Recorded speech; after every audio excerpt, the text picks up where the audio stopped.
Então vamos começar aqui, o ideal de Deus na criação.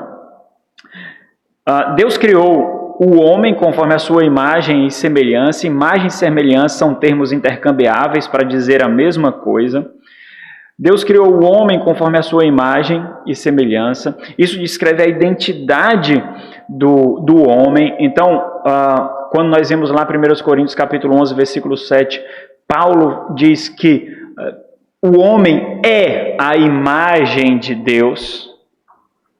O homem é, então, a réplica de Deus, é o representante de Deus. Não entenda a réplica como uma imagem constituída, mas como algo que, vendo ele, o seu exercício, a sua moral, a sua vida, as suas funções, o seu domínio, as pessoas veriam a Deus. Pela sua conduta, pelo seu comportamento, pela sua vida, as pessoas veriam a Deus. E é isso que acontecia na Antiga Aliança. O povo de Deus era um povo evangelístico, porque por meio das leis, por meio das dietas alimentares, por meio das festividades, por meio das condutas, os povos vizinhos viam a santidade de Deus.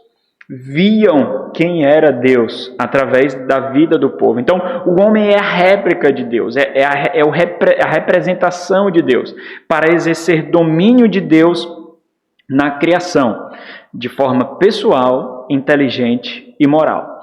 Então, isso descreve o que é imagem e semelhança. O que é imagem e semelhança? É a capacidade inata ao homem para fazer aquilo que Deus exigiu, dominar a criação.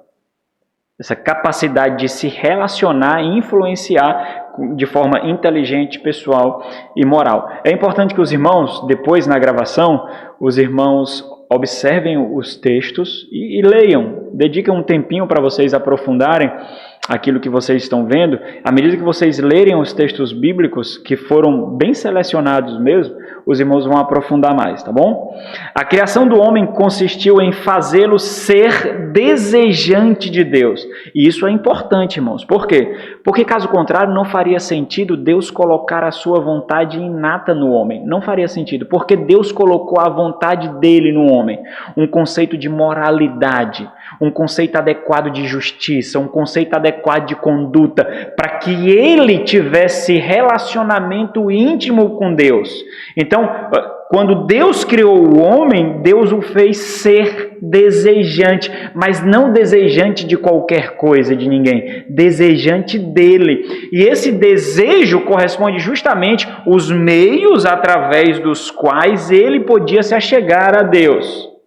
Esse é o resumo de sua existência, um ser desejante, ou seja, o homem foi criado para exercer seu mandato tríplice, para glorificar a Deus somente. Então ele fazia isso não para ter aceitação, esses mandatos divididos em 3 na criação, não para autoaceitação, não para receber tapinhas nas costas, não para ganhar prêmios, mas porque ele entendia que isso satisfazia o desejo de Deus que Deus colocou nele.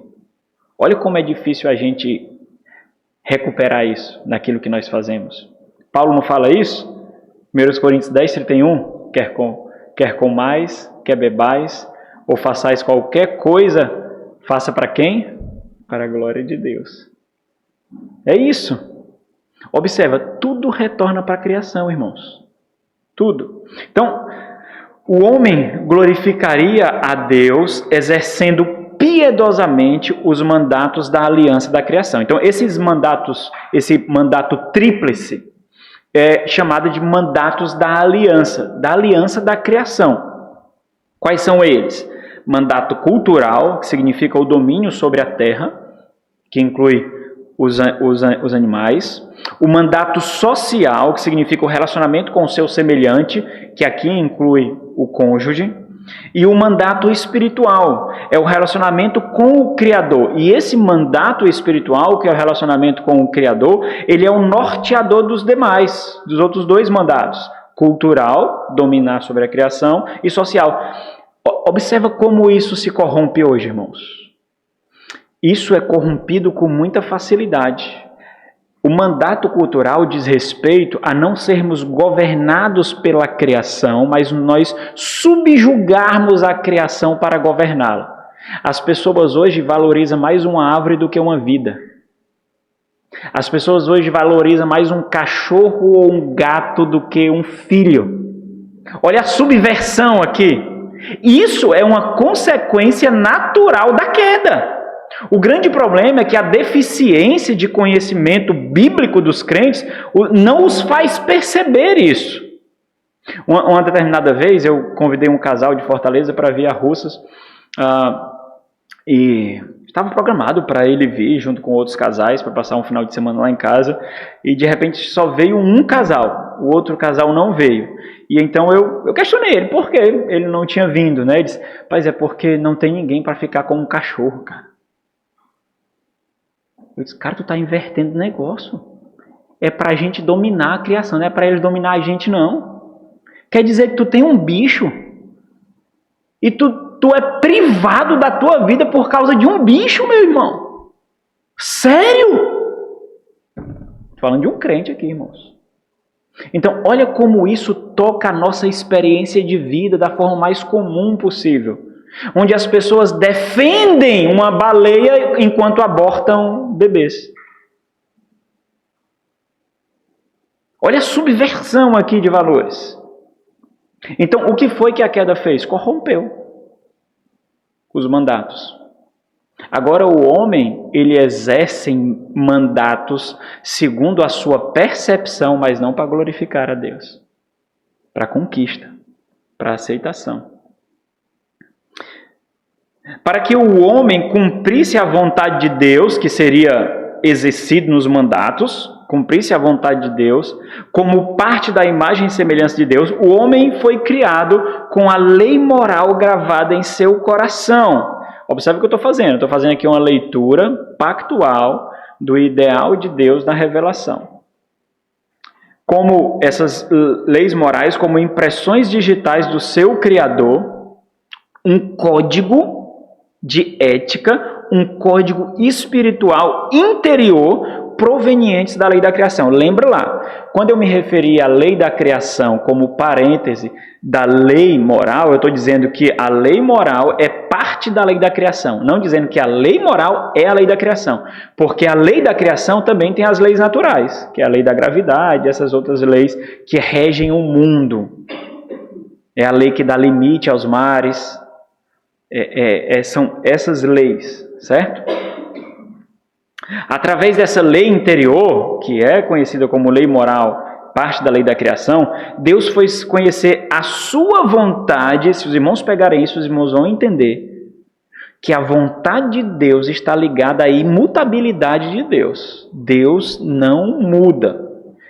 O ser de Deus é eterno, a vontade de Deus é eterna. Então, quando fala a vontade de Deus, eu não estou falando do mesmo aspecto das nossas vontades, irmãos, que tem variação. A vontade de Deus, assim como a lei de Deus, é o reflexo do seu caráter, que é eterno. Através dessa lei interior, Deus fez conhecer sua vontade ao homem para que ele correspondesse a ela, a essa vontade. Correspondendo ao ideal de Deus, o homem se relacionaria eternamente com ele. Como?